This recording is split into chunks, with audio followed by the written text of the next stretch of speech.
What About Vietnam? A podcast with Gary Newsom.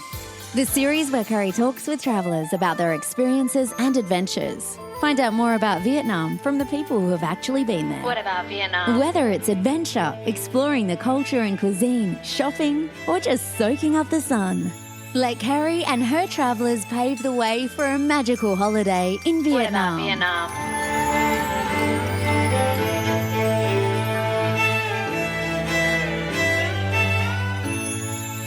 Xin chào and welcome to What About Vietnam? Now, if you're thinking about Vietnam, you're obviously going to start searching social pages, Googling, Instagrams, Reels, you name it. And amongst that search, you're going to find a lot of great photography and in particular, a lot of great drone photography. So when I was putting together the 3-part series, I had to include it as 3 parts because whilst we got a lot out of Thomas, like we really learnt some great tips on how to manage our phones or our cameras to get some great pics in Vietnam. But we couldn't just talk about photography and let it stand alone, as drone photography and drone video is becoming, something that everybody can do, even people like me. I was fascinated with it back in 2018 and started to bring a drone camera into Vietnam to take some shots. Unfortunately, on the occasion, the weather was pretty awful, so I didn't have such a great time of it. But at that time, there was a lot of nervousness around bringing a drone camera into Vietnam and doing drone video for a lot of security reasons. There was some people trying to bring it into the country and just for recreation. And, they were getting stopped at security and asked questions. And, there was lots of talk about it being confiscated and things like that. So it was a bit of a crazy time. But in today's chat with my really well-informed and local guest, Anton, and you'll hear me try to pronounce his surname in the show, which I think I get right. We're going to talk to him about how he's kind of started droning in Vietnam, but started back in Malaysia. But let me do Anton justice by giving you a little bit of background to him. He's from Ukraine, and while travel is not easy from there, for the past 5 years, he's been traveling throughout Asia, starting in Malaysia, where he taught English in KL for 3 years. He really enjoyed that time, and he decided to venture a little deeper into Southeast Asia and found himself in Vietnam. Oh, surprise.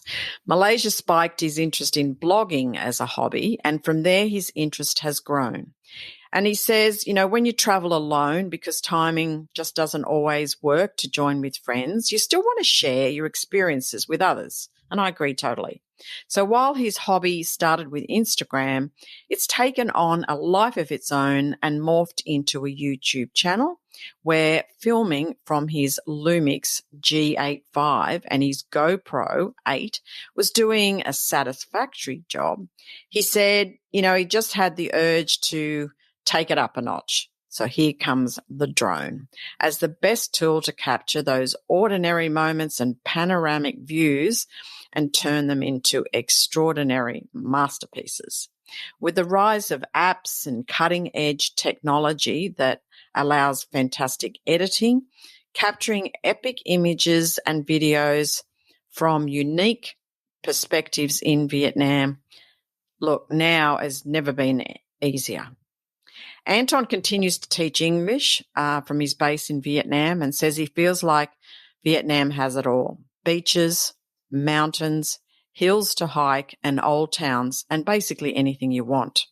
Whenever his schedule permits, he is out exploring more of the country and droning where he can.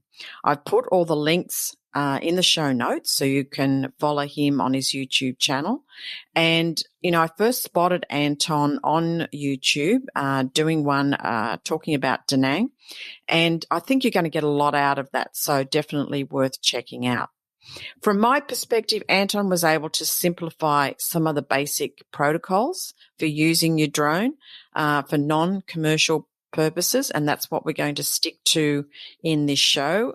So if you're the guy that's going to do the next tourist in Vietnam love story, you will have to get some special permissions. This is definitely for your leisure and recreational traveller who has an interest in photography and in particular drone photography. It is the third part of the photographic series that I've just put together this month. So I hope you're really going to enjoy it. From my perspective, I've had some great fun using my DJI Mavic Pro 3. It's a bit of a monster one. It's about 1 kilo, but just the shots that you can get on the right day at the right time are worth it. Definitely worth it. But here's Anton. Let's welcome him to the show and learn a little bit more about droning in Vietnam in 2023.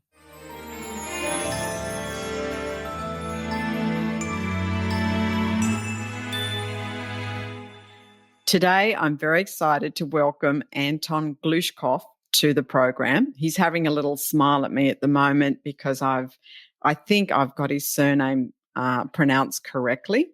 But just really happy to have you on the program, and welcome to What About Vietnam? Hi, Carrie. Thanks for having me here. It's exciting. And you said well, it right. That's a really good start. Now, we're going to be talking about something that I have a great interest in, and that's drone photography. We see a lot of it on your Instagrams and your Reels and your YouTube videos, and I've seen the recent one that you did on Da Nang, which was fantastic. So I'm really going to ping you with lots of questions about how you came to get involved with drone photography and your interests. So let's start kind of right at the beginning, if I may, and say, okay, Anton, what made you decide to get into drone photography and in particular in Vietnam? Good question. Well, I started my YouTube like 2 years ago, and I started with my GoPro. That felt like amazing. It's got 4K, stabilization. It was great. But when you start filming, it's never enough. So then I bought a new camera, and then it was great. It was awesome. But then again, it felt like not enough. And I started thinking about drone because, it gives you this perspective, and it's an amazing tool. I can't get enough. And there's so many things you can do with it. It can fly, it can film, it's got a stabilization, so any kind of altitude. So one time I'm just thinking like, wow, well, that's going to be my next step. I just got to get a drone, and I was trying to choose one that'd be perfect for me. I chose something not too expensive. I've got DJI Mini 2. So that's, I think, very good choice for a traveler, for a solo traveler. And it works perfectly well. And it's really fun. It is. Really fun thing to have. And, some of the drone photography that we all see sort of gives a perspective of some places that you can't see from the ground. You just cannot get that perspective and that 360 degrees, which is what I think is fabulous. But getting back to some kind of basics for people who are thinking about bringing their drone to Vietnam, can you speak to us a little bit about just some tips maybe on carrying the camera, how best to do that? We've got lithium batteries, getting through security, like some of the pointers there for people, and especially just your recreational drone flyers that are just in it for fun. Yeah, I did think about this question. I have just posted this video about Da Nang, right? And it's about just flying a drone. To be honest, it was not the main idea behind it. I just wanted to create a theme for the video. And I chose a drone because there were some issues with drone. But yeah, and now after this video, my YouTube is very small. Like there's like 400 followers. And usually people don't should bombard me with questions. But this time, at least 6 or 7 people asked me like, oh, drone, how did you bring it in? How did you fly? Were any problems? And I was genuinely surprised, like, what? Problems? What kind of problems are you talking about? Because I personally, I've never had any issues with it, never.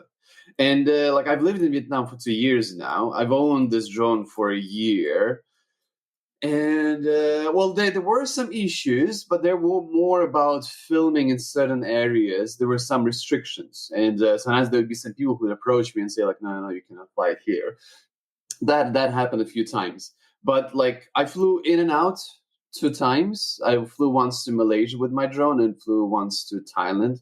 So I went left and in, and also I did domestic flights with the drone, and no one ever asked me anything. And I'm a bit of I don't like chicken in luggage, so I always carry everything with me. So they would actually be able to scan my bag and see that there's a drone with those 3 lithium batteries, and they never said anything.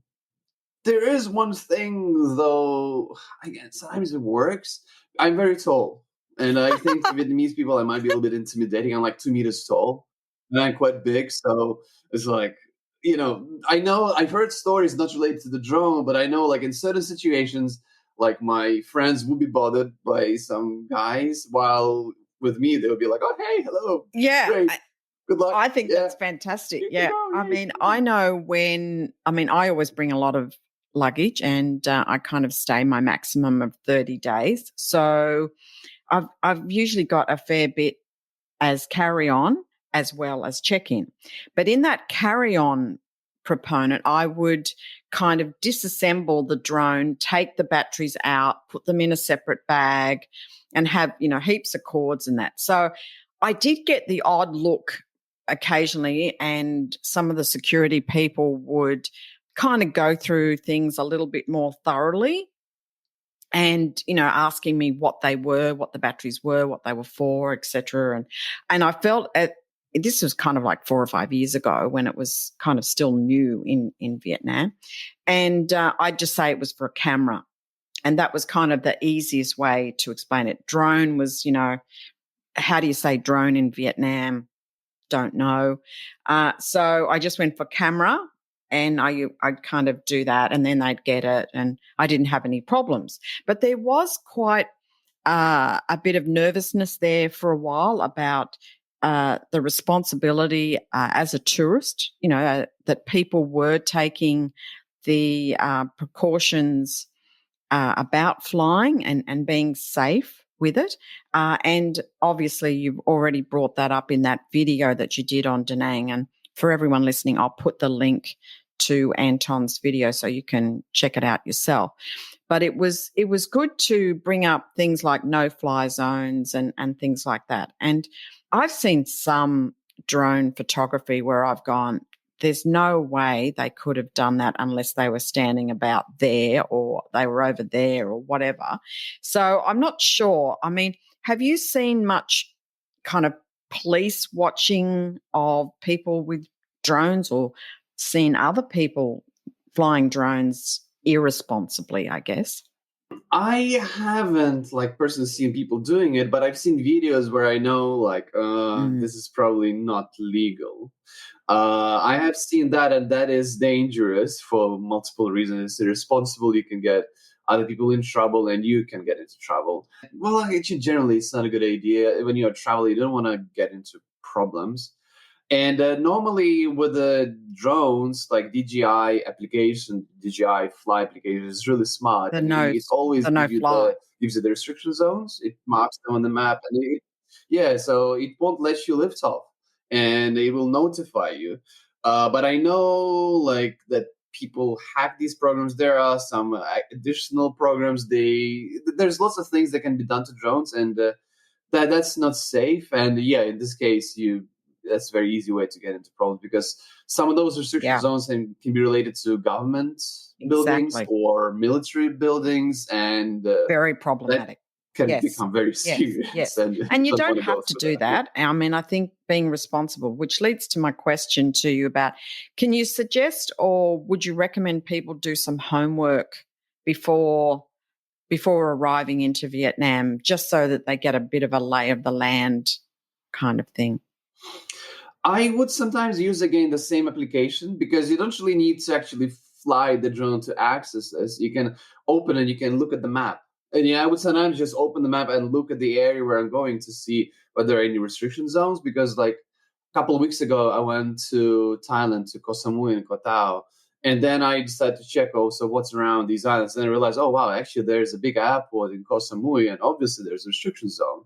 So I thought, oh, okay, well, then it kind of changed my plan about my filming, because I realized that, well, I won't be able to fly my drone because the airport is just there in the middle, and obviously it's not safe and you cannot lift off. So, yeah, that's certainly yes. Googling, I don't know, because well, when all these questions came about droning, I started checking on the internet. So what does the internet say?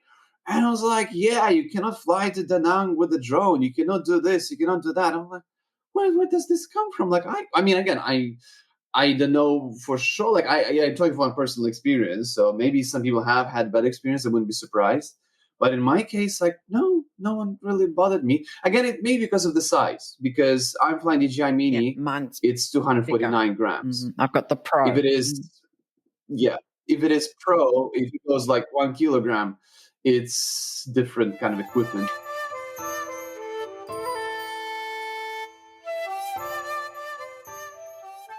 That one looks like you're a professional, so you have some profession in media, or you're going to do something of a professional or business nature, versus yours, which is more recreational, more for traveling. So I think everyone, if you've got a drone, or you're thinking about buying a drone and you'd like to bring that to Vietnam, and you're not really kind of dead serious about making drone photography your business or that kind of thing, I think it's much easier if you buy the smaller model, as Anton's suggesting, and I'll put the name of the one that you use, Anton, in the show notes so everyone's got that.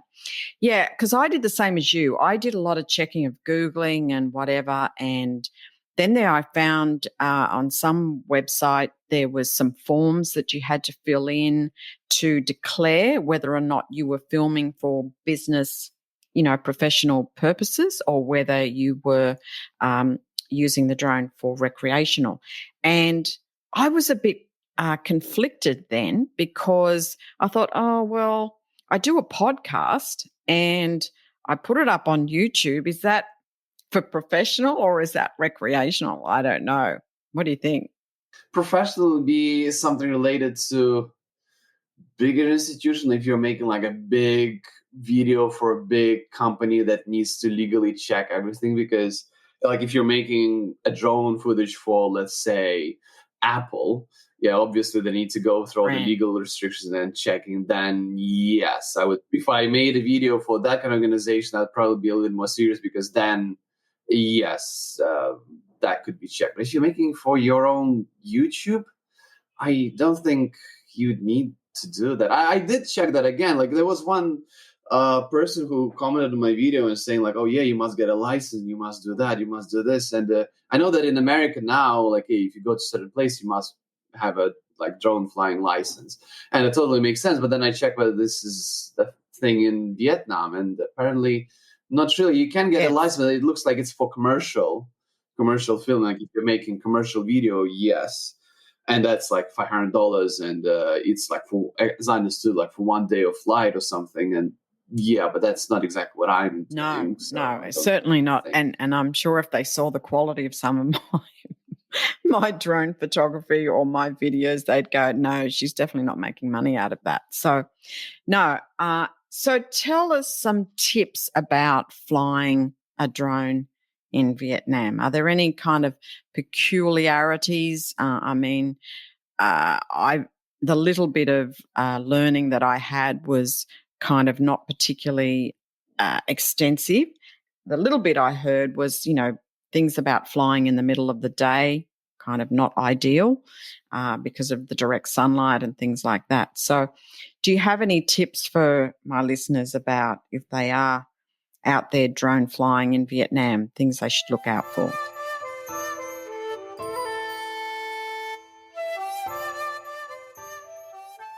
Yeah, middle of the day. It's my problem too. I'm a little bit lazy. I need to solve it. It's easy. There's this thing called ND filter. It's like a small filter that you attach to your camera. It's basically like they're like sunglasses, but for Oh, your wow. drone, and then you can film everything, and doesn't get overexposed. Yeah, and it's kind of easy to buy, and I should because I have an ND filter for my camera because it's the same thing. There's too much sun, everything gets overexposed. Got it. And yeah, certainly, if you want to make nice footage, something like nice and smooth, and the filter would Okay, be that's good. helpful. There was a problem like lifting off sometimes. Like if you want to lift off, and in Vietnam, there's all these wires and Yes. buildings, and that would be sometimes a challenge. I'd like it's especially like in a city in a town. It's really hard to find like a free spot, Correct. safe spot just to lift off. Because of the I congestion. would struggle with that Yes. sometimes. Yes. It's And the like, wires. Yes, of course. Yeah. yeah, yeah. And what about things like birds and Oh yes, yes, birds. They terrify me, and they sometimes really interesting, especially for some reason swallows. They just like they start circling around drone. I had some footage when you fly it and they see like wow those swallows they are getting quite serious about it. And once I filmed I traveled in the Halong Bay and there were these huge eagles that would be like circling around. Now, swallow is not going to do anything. It's tiny, but eagle, it's a big it deal. could like It's have it big for trouble if it breakfast? hits the drone. For So I sure. was like, yeah.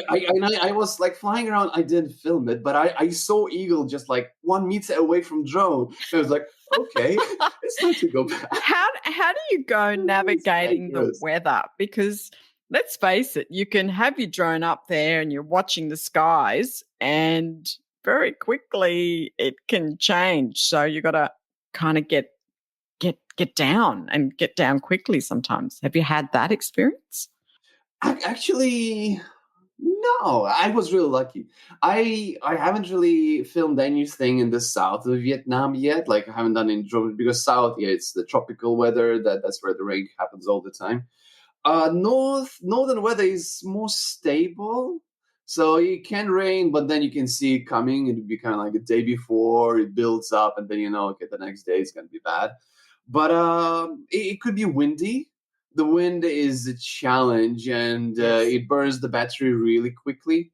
And sometimes it's difficult to film anything. Sometimes it's so strong that even the gimbal cannot handle it. It's just impossible. And then it's dangerous because you can't really lift off easily. Landing is challenging. I think wind has been the biggest challenge because it just spoils everything. And like you have a pro drone, so it's heavier and it's much more stable. Mine is small, Yes. so it's great for traveling, but it's light. So wind. Yes. Yeah. And heavy rain, I would think. Oh yeah, I mean the rain. Oh, actually, yeah. I was in Bana Hills in Da Nang, and the rain was approaching us. Yeah, that just I had to cancel. I just there's rain, and these drones they're just not made for flying when there's water around it. So yeah, there were some clouds, a bit of a drizzle, and yeah, I had to cancel the whole plan because it's just not Yeah. safe. The drone's gonna collapse, whatever. So yeah, if it happens, then You've got to kind of throw it in, don't you? Yeah. Okay. I had a No crack problem. at doing Barna Hills, and it was just fraught with danger. Like every time I tried to set it up to lift off, there'd be some people that would come, and I was trying to go like to the furthest point, and it was late in the day, so nearly everyone had left. It was quiet. It was quieter than normal. And like I thought I really wanted to get that kind of as the day was ending kind of feel and look about it, etc. But then the wind came up and started to rain and so I had to cancel the whole thing. Have you had any success up there?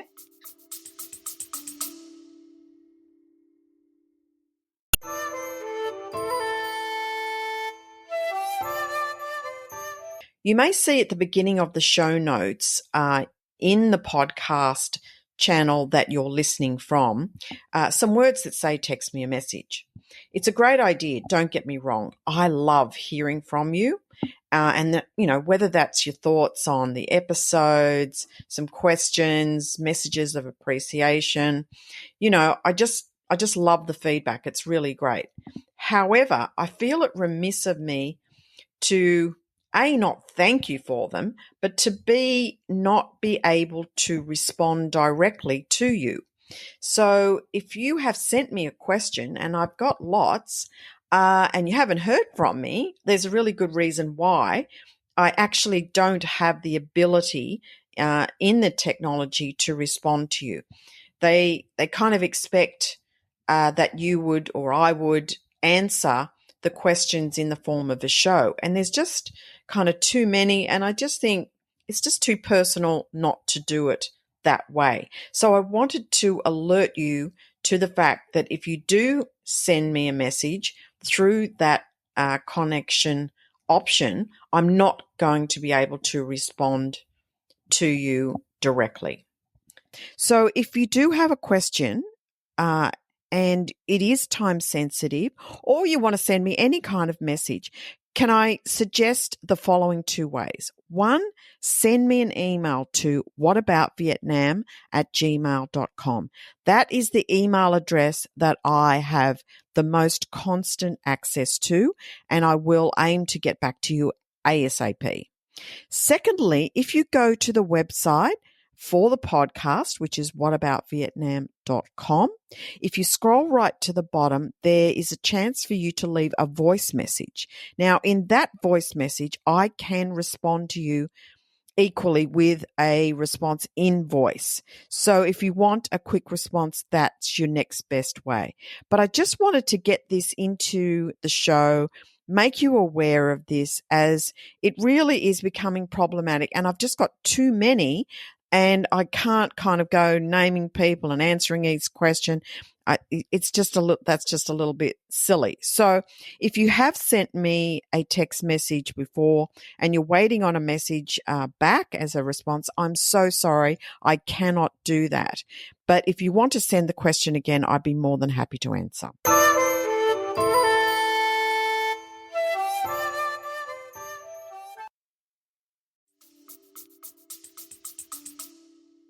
Banner Hills, no. It was in a way a bit of not a disaster, but it was, Banner Hills, they're made with this golden bridge with these hands. I was like, whoa, this is going to be so cool. They built all this artificial village, which is kind of cool in a way. Not really a big fan of it. It is cool. But I think so too. Cool. And I thought, wow, and then I thought, wow, it's going to be great to fly my drone. And then I get there and it gets covered in clouds like almost immediately. And it starts drizzling. And I'm like, okay, well, I can use my camera. It's going to be fine with it. But drone, unfortunately, not. And also, like, usually they say, as I see, like, on the top of the hills, it's usually almost, well, especially for a small drone, it's hard to fly. The wind is too strong. And I've also watched videos that sometimes on the top of the hill, the wind can be so strong that it just can carry your drone away and you won't be able to get it back. And it's going to be gone. And it happens. So I'm very, very careful with that because, like, it can fly away. And then on the way back, because of the strength of the wind, you just can fly back.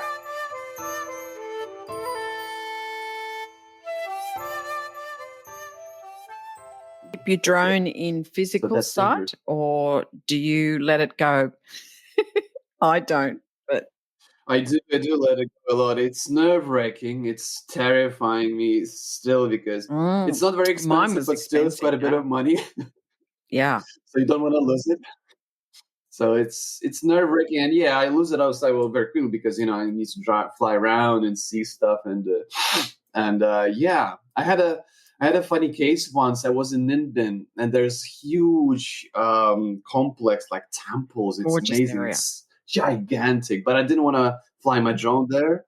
So I decided to, we're going to walk around, and I get out, and then I lift off and just fly around. But I didn't really realize that actually the parking lot is really far from the temple complex. It's like almost a kilometer away. So I lifted and I realized, oh, wow, actually I need to fly quite far. So you did it. So you lift off from the car park and you had to fly it all the way back to Oh, right. Yeah. And it was almost a kilometer. And like I finally reached it and I realized, oh, this is so far away. And it was my literally first like trip with the drones. I wasn't really Out of comfortable with, physical sight. Yes. letting go Yeah. so far away from me. Yeah.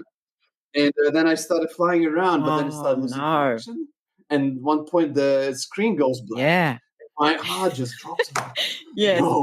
And I find I get that little bit of anxiety with it because I go through that euphoria. Oh, wow, because I can see what it's seeing and what I'm capturing. So I'm getting excited. But then I'm going, oh, holy hell, this is like a kilometer away or whatever. I've got to kind of get it back. Otherwise, my just anxiety levels just go through the roof and I don't enjoy it then. But in those few moments when I'm really hot or and I'm following, a ravine or a river or going around places and behind mountains and things like that, I've done that. And yes, it's exciting, but it's a bit scary because you don't want it to crash or not be able to bring it back.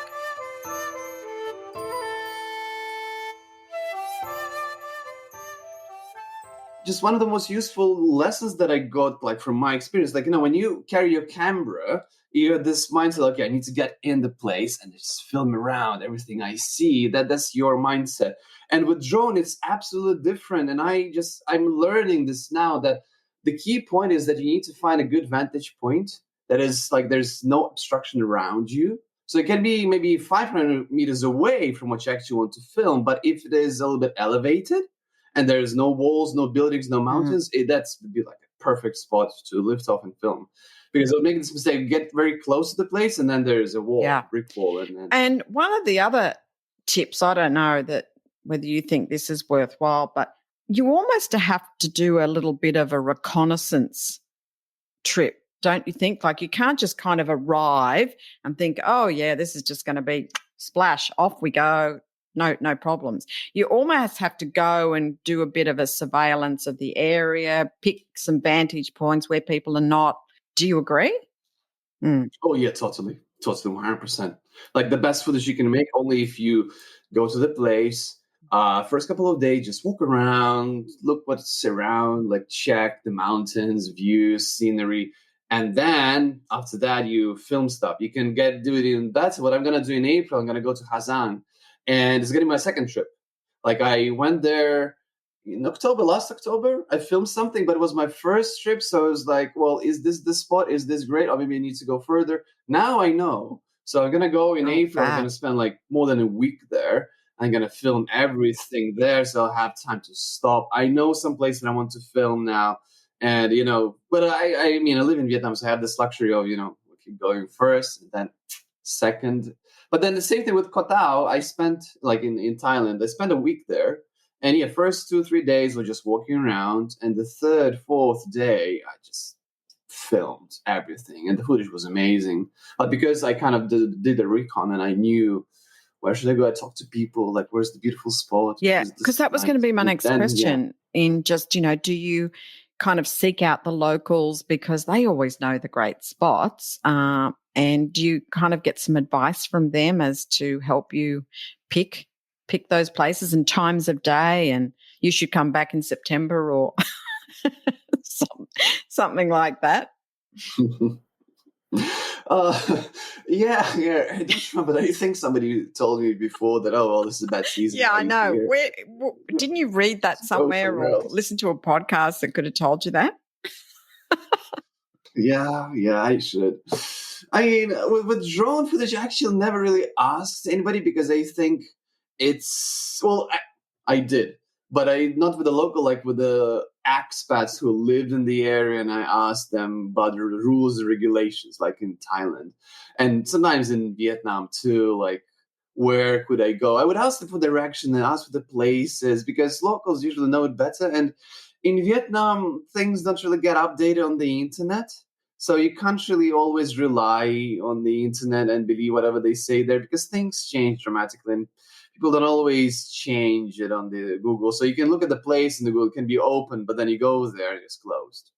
And there were, for example, like in Da Nang, There's this beautiful Yes. temple with Lady Buddha statue, and then there's like No, a little well, peninsula Sontra. that goes around it. And I thought, wow, yeah. So I thought it would be so nice to go there, like a beautiful peninsula, like a bit hilly road. And then no, I couldn't because there was this guy standing, and he said, like, no, you're not allowed because you're on a fully automatic motorbike. Only semi-automatic motorbikes are allowed to go to that peninsula for some reason, because as far as I understood, like the terrain there is kind of challenging. So on a fully automatic motorbike, no. So if I had talked to somebody in Da Nang, then I would have known probably. But so yeah, it's important. Like I always talk to locals because they especially like in the hotel, in the hostel, they always know some things.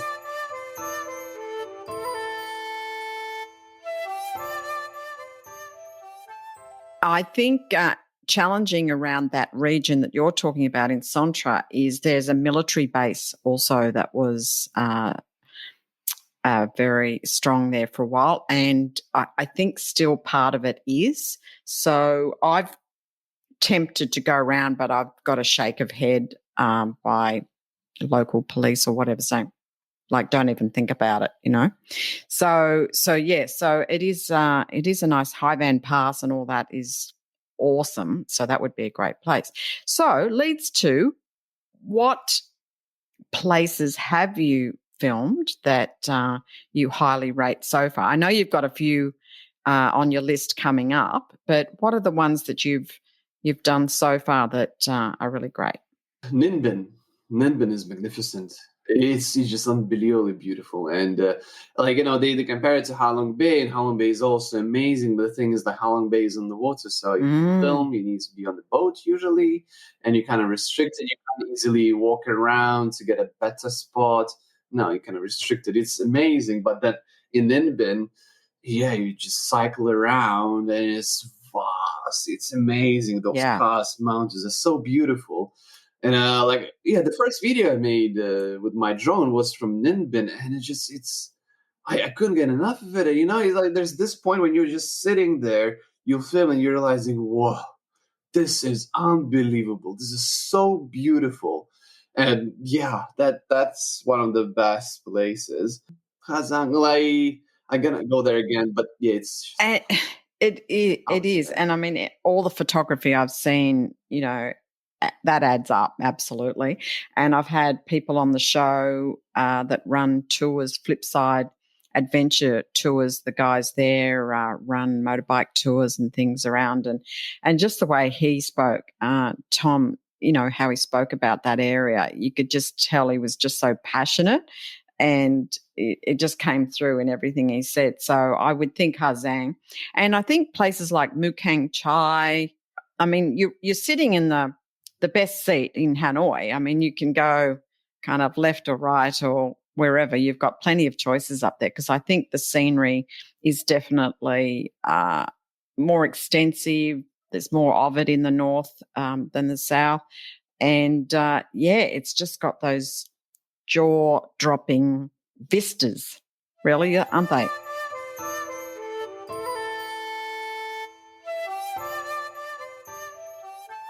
So you've got some projects coming up, and I know everyone will want to see them. So tell us what you've got in store for yourself. Where are you going to head? I spend a lot of time on creating a video. I'm a bit of a perfectionist, and it doesn't really go well along with the YouTube. They want people to post every week very regularly. I don't like that, and that's why my number of my subscribers are very, very low. But I stick to my strategy. I spend 2 months, one video, because I also have a full-time job. So 2 months is for one video. And and I travel a lot, so I have a collection of places that I need to still process. Right now, working on Hoi An is going to be amazing. One of my favorite places. I got just 2 more weeks to make it. Yeah, it's unbelievable. It's one of my most favorite places in Vietnam, and I made really nice footage there and found a nice story. So that's in progress. But then I also have Nha Trang. I've got Halong Bay. What else? Well, in Thailand, Penang in Malaysia. well, Thailand. I'm gonna make a video about Bangkok hotel. There's like a really strange and unusual hotel. It's called the Atlanta, and it's like really old. It's like one of the oldest hotels in Bangkok, and I stayed there for like 4 days and just was running around. Really? It's outstanding. It's got like it's got like the oldest swimming pool hotel in Bangkok. It's called the Atlanta, and they kept the design and style. Like it's still very very old, but very well maintained. Then Koh Tao. So yeah, there's about like 6 or 7 videos waiting to be edited. I can understand. What about places like Hue and the Mekong Delta, and you've got Kanto, Kondao Islands, Fuqua? Been to Fukuoka. It's nice, but I at that time didn't have my my drone. So I'll definitely go there again because it's such an easy island to get to, and it's just so nice and relaxing. Mm-hmm. Kondao, I haven't been there yet. It's in my plans. So when I go there, I'll definitely... The same thing with the Mukhan Chai. Haven't been there yet. That's just one of the ideas where I want to reach at some point in the future. Because, yeah, well, Vietnam has so much to offer. It's unbelievable. Like, I lived in Malaysia before this for 3 years. And it's great. It's awesome. But then one of the drawbacks is that the number of the places where you can go is kind of limited. Like in Peninsula Malaysia, there would be maybe 8 spots where you can go, approximately. That are nice. But then Vietnam has over these 20, 30 places that are just amazing. And that's partially why I'm in Vietnam. Like I left Malaysia during the COVID period, and everything was very, restricted and closed, so I couldn't really travel much. So I headed to Vietnam because it's got all these opportunities to travel in Hanoi and North. Yeah, it is. It is. And I mean, you haven't mentioned Sapa. Have you been to Sapa yet? Yeah, once. It was actually kind of funny story because I did this trip to Sapa in 2019, just before COVID, and it was the year when I bought my motorbike. So I got my motorbike and started driving motorbike for the first time in my life in Malaysia, and I was like, cool, now I know how to ride a motorbike. So I had a long holiday in December, like 1 month, and I thought, cool, I'm gonna do a trip across Vietnam from Hanoi to Ho Chi Minh City on my own. And then my friends were like, yeah, Anton, can you really put it through?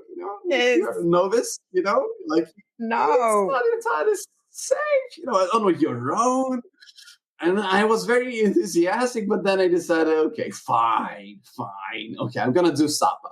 So I decided to do Sapa trip on my own motorbike, my first trip. And it was hardcore because it's a long way. It's like over 300 kilometers and I'm not experienced. So I was naive. I thought I would get from Hanoi to Sapa in one go and like everything's going to be cool because I did some trips in Malaysia, but Malaysia and Vietnam are very, very different. Yeah. Like Malaysia's got highways. So you can go like 110 kilometers per hour and it's easy. It's safe because the roads are built for that. So you can go 140, 150. It's just straight. And, there's a lot of space for maneuver. Vietnam, like, no, 60 feels dangerous. And so, yeah, Sapa, I had to stop in the middle, like in Yen Bai, because it was too much. And then I headed to Sapa. I had my first motorbike accident there. I fell, I slipped. And yeah, I got a little bit bruised, and it was just first time experience in my life. I'm like, oh my goodness, what am I gonna do? And I fell. My bike wouldn't stop. My knee was bruised, and there was this Vietnamese guy who just ran to me and helped me, like to put on bandages, clean my wounds, like do stuff. And I was like, oh well, and he wouldn't speak English at all. Like we were just trying to exchange with gestures. And I went to offer him some money because he helped me a lot. He checked my bike, because I was in a bit of a shock, when before the hands were trembling, and he was so kind. And he just told me, go there, fix your bike. And they fixed my bike. And then it happened just, there's this bottleneck road on the way to the windy road. So I felt right at the beginning of it. So I fell, got injured, bruised. But then I still had to go all the way up to Sapa. So that ride was... And especially, you're probably in shock and you're riding that bike. Oh, my goodness.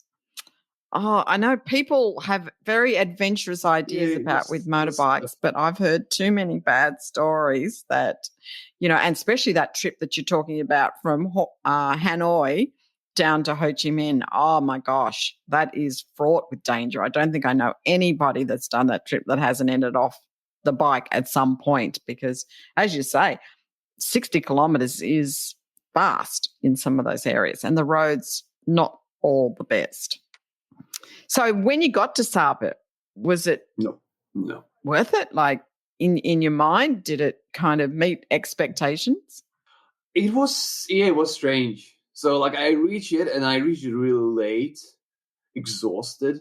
And again, it was my first trip in Vietnam on my own, super naive. I was like, yeah, this is gonna be cool. I like these kind of holidays, but again, like now I'm more experienced and now I kind of know what to expect and what to look into. But then, so I got injured and I didn't book a hotel. I didn't do anything. I didn't do research. I didn't do anything. I just like, let's go and see how it goes. So I get there and it's cold. It's like there are all these construction sites and everything. And I get into a hotel and it's freezing. There's like no insulation, no central heating. I'm shaking because, like my bruises and everything and the water is cold. I was like, oh, this is a disaster. And I didn't like that sound. It was like, no. So I started Googling, finally. I decided to check on the internet. So what's good? And then I Googled this place. I think it's called Tavan. I think it's a village down from Sapa, basically like 30 minutes ride with motorbike. Motorbike again was exciting. So I decided to go there. So I get on the bike, go down. The road is terrifying. It's just muddy road. And I was scared. I was so scared. I was thinking, my worst fear was that what if it starts raining? Because this muddy road was dry, so I could get through. But if it is wet, and I know I was injured, so I was thinking, wow. I was terrified. But that village was amazing because it's located in the valley. So these huge mountains are around, the waterfalls and fields. It is so beautiful, so quiet, so peaceful, and just, it's a village. So everything's kind of simple. You just walk around, to go for a little hike.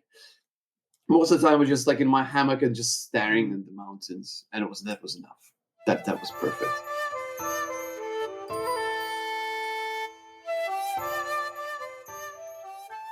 I was thinking about your bike trip up to Ban Giok. I'm not saying that right either. The big waterfall that's on the Chinese border there, right at the top. I've been to this waterfall that you mentioned. I think in the north they pronounce like Banzot, but it's so because northern and southern accents are different. So in the south they'll pronounce it in one way, in the north in another way. But when you go to the very north, the border, they'll have absolutely different accents. So it's very confusing. But that waterfall, it's really beautiful. I'm a little bit concerned about flying my drone there because it's right on the border with China. So actually, I think it might be really easy to lose the drone. I have seen people filming with drone there and flying just around the waterfall, but I feel it might be dangerous. And I heard people were asking not to fly drone. I couldn't understand why, because just across the river, there's Chinese border. You can see all those Chinese walking around, and but I made a video about it. I was really lucky because it was in the middle of the COVID outbreak. There was like a little break, like month break, when they eased the restrictions. I just got a taxi and went there and it was empty. Like the video about it is amazing. It's on my channel too.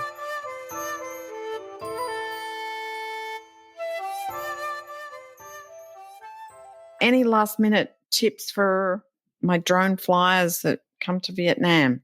Like when you're filming mountains or buildings, well, okay, let's say mountains, don't fly over the mountain and behind. But that's one of the things that I just need to remember. Like when I lift off, I want to be like in the middle, like in the valley, and then I fly around the valley, then the connection doesn't get cut off. But if you see a beautiful mountain and decide to fly above, then it's very easy to lose the drone.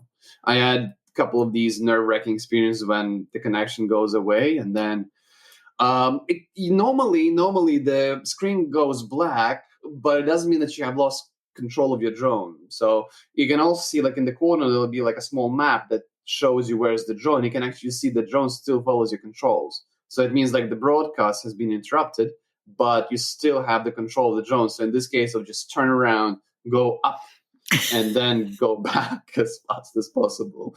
Yeah, that would be. But up to try to regain connection, and then return, because you still usually have control. And then there is automatic That's return always my home safeguard. button, and you can set the but you need to set the altitude, because if you set like 50 meters, it means it'll All the go way up to home. 50 meters and then fly and then land. But if it is like 20 meters, Yeah. you'll go to 20 meters and then ram into the mountain. So you have to think like what's around. Like that's when I fly like in Hoi An, I would know that there's not a single building that is taller than 30 meters. It's just very low rise. So I could fly the distance. My return point would be like 40. So I know it's, even if I lose it, it's going to be a able good to feature of the drone, that that's scary. automatic home button. They should have one install that for everybody on whatever they do, an automatic home button. Thank you very much for coming on, Anton. I've loved talking with you, and I'm hoping everyone listening has got a few handy tips so they don't either crash into mountains, lose their drone, but still have a wonderful time droning in Vietnam. Thanks a lot for having me, Carrie. It was a great pleasure. It was lovely to talk to you. Thank you for listening. Check out the episode notes for more information. What about Vietnam? Don't forget to subscribe, rate and review, and stay tuned for more fun adventures in Vietnam.